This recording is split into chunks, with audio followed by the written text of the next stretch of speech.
കേരളത്തിന് മാറ്റുകൂട്ടാനായിട്ട് 14 ജില്ലകളുണ്ട്. കേരളത്തിന്റെ വടക്കേ അറ്റത്ത് ഒരു ഗജരാജ വീരനെ പോലെ തലയുയർത്തി നിൽക്കുന്ന ഒരു നാടുണ്ട്. അതാണ് KL14 കാസർഗോഡ്.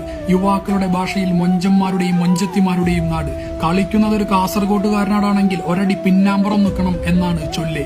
7 ഭാഷ ഒരേ സമയം കൈകാര്യം ചെയ്യുന്ന, ഏറ്റവും കൂടുതൽ കേരളത്തിൽ നദികളുള്ള, ലോക ഭൂപടത്തിൽ ഏറ്റവും കൂടുതൽ കോട്ടകളുള്ള, ബേക്കൽ കോട്ടയടക്കം പ്രകൃതി രമണീയമായ നാടാണ് കാസർഗോഡ്.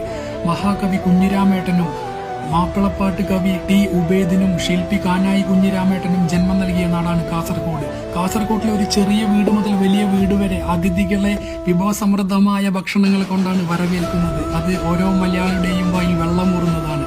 ഇന്ത്യൻ ഫുട്ബോൾ താരം ആയിരുന്ന M സുരേഷിനും അതുപോലെ കേരള ബ്ലാസ്റ്റേഴ്സ് ഫുട്ബോൾ താരമായിരുന്ന മുഹമ്മദ് റാഫിക്കും ജന്മം നൽകിയ നാടാണ് കാസർഗോഡ്.